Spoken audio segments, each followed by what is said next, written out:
The next thing to understand is that the only failure is the failure to what? Thanks for failing, those who didn't call that out. Let's try that again, everybody this time. The only failure is the failure to? Some of you still said that without moving your lips. We'll try it again, eh? The only failure is the failure to participate. What does that actually mean? What does that mean? Yeah, get involved. Get involved. Because if you don't do anything, that's a failure. So, for example, I meet people and they go, but Ben, I don't want to grow my business because I'm going to have to hire people. And last time I hired people, it didn't work. Well, if you don't try again, guess what? You're never, ever going to succeed at it. In fact, if you all heard of Thomas Edison, what's Thomas Edison famous for? He invented the light bulb, didn't he? Does anyone know how many attempts it took him to get the light bulb right? Yeah, it was over. Well, the myth, I've heard 10,000, one myth, 1,000. And of course, if you read Wikipedia, it's always right. But I think the myth is 1,000 attempts, right? And you think about that. He invented the light globe, took 1,000 goes, and after that, the media approached him and said, Mr. Edison, how do you feel about the fact that you failed 999 times? He said, I didn't fail. He said, I worked out 999 ways not to make a light globe. And that's really the mentality we have to have in business. I can tell you now that I've run marketing campaigns where we've had to change the headline 25 times before we got it to work. It's just how it works. And I can tell you these days with things like Facebook marketing, your ad will slowly lose its performance factor over 3 to 4 weeks and you'll have to change it anyway. Doesn't mean it's failing. It means you're just learning at what point the audience stops responding. Make sense? So if something doesn't work, it's about how do I take the lesson and then get better at what I do. Improvement all the time. There's a Japanese word which is Kaizen, K-A-I-Z-E-N. Have you heard that word before? Kaizen. It stands for never-ending improvement. Never-ending improvement. And I think it's very important in business that you have to participate. You have to get involved. The other reason it's important to participate at an event like this is that you're going to get more out of it. You're going to learn more. You're going to retain more. There was a book written by a fellow called Colin Rose called Accelerated Learning. Anybody read that book? Nobody's read that book? Read that book, Accelerated Learning by Colin Rose. Because if one of the secrets to you earning more is learning more, would it be a good idea to learn how to learn more faster? Yes or no? Hello? Yeah, absolutely it would be. Accelerated Learning, Colin Rose, great book. But what he discovered was that some of it's not rocket science, but what he discovered was if you participate, so for example, you're driven somewhere in a car 5 times as a passenger, and then you've got to drive there yourself. Have you ever had that happen where you can't remember which way to go? It's because you weren't the driver the other 5 times. So now you weren't paying attention. So by not participating, you haven't learnt the direction. So that's the first rule of participation and why it's important to get involved in things that go on in your business and try different things. The second thing that he learnt was, especially in a workshop environment like this, is you're going to sit now all day on your bum. What's going to happen to your heart rate? Is it going to go up or down? And what does your heart pump around your body? Your blood. What does your blood carry? Oxygen. What does your brain need to work properly? Oxygen. So guess what? Your brain is going to start to get selfish. Your brain is the most selfish organ in your body. And the reason the way that they have learnt this or know this, if you were in an aerobatic aircraft and they're pulling G's and the blood went from your brain, what happens to you? Well, you pass out, don't you? You pass out. And that's the way of your body shutting everything else down so the brain can get the oxygen that it needs for you to survive. So in a room like here today, you're sitting on your chair, heart rate's going down, less oxygen is getting to your brain, you're going to start to feel sometimes like you want to yawn.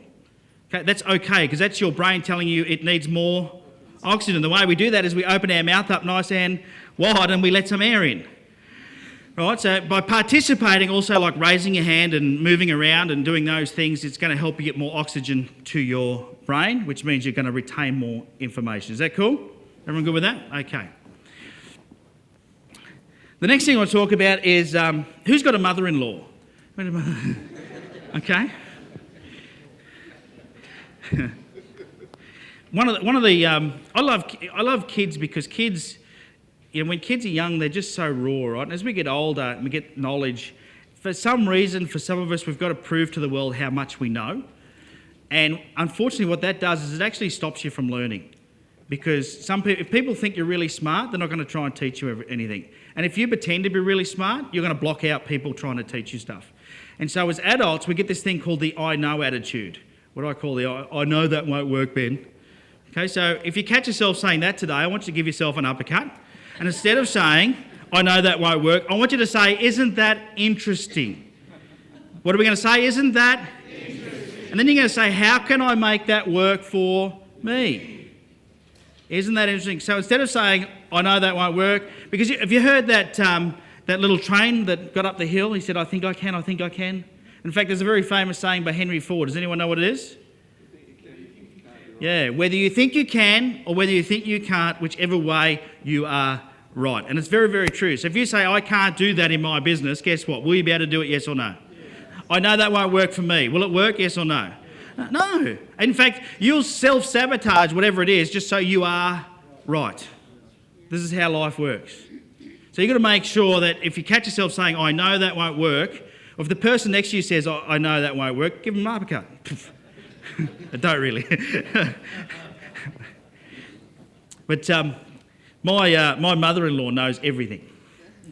She just can't remember it all at once, apparently.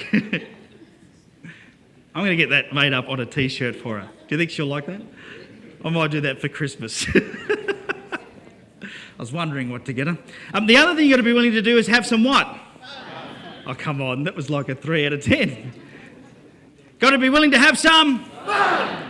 It's getting better, getting better. Let's lift the roof off. Got to be ready to have some fun. Because business is fun. Fun. Who takes business seriously? Well, stop it, it'll kill you. It's got to be fun, right? You've got to have fun. You've got to love doing what you do. Otherwise, there's a thing that says do what you love and love what you do. And I don't 100% agree with that. It's not smart just to do what you love because, a lot of people turn their hobbies into businesses and then guess what? They hate their hobbies. Back in 1993, I decided I wanted to be a pilot and went and got my pilot's licence. And then 1995, I went to do my commercial pilot's licence, got my medical back, and I'm red-green colourblind. Anybody else got that? It's pretty common, red-green colourblind, yeah? So back then, as a commercial, even now, you're not allowed to be a commercial pilot red-green colourblind because at night, one end of the runway is red and one's green. So it can be a little bit tricky, right?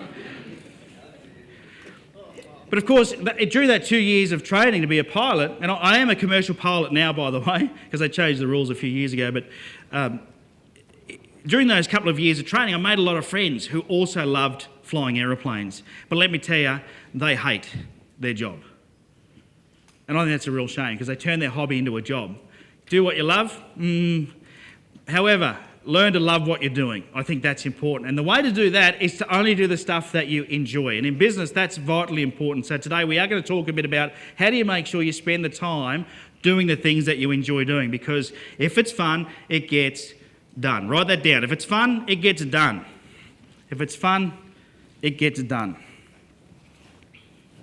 And so I like to have a little bit of fun. How are we going for time? Cool.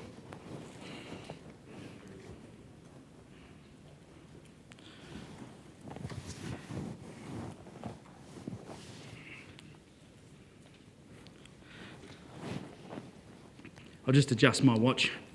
Just realise it's behind. I got one of those watches that self-winds and I haven't had it on for a couple of days. Need to hire myself someone just to shake it.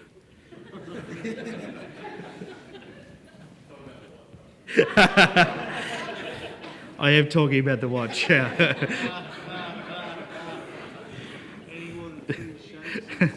right.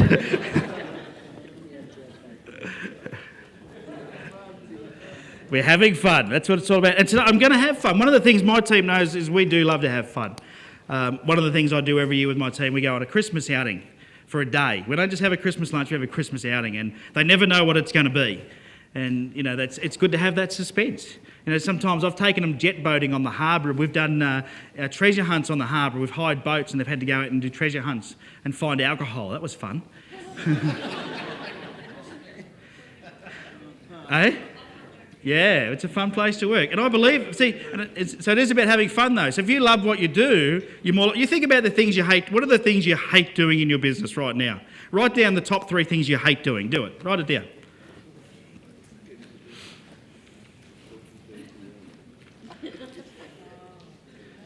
The top 3 things you hate doing.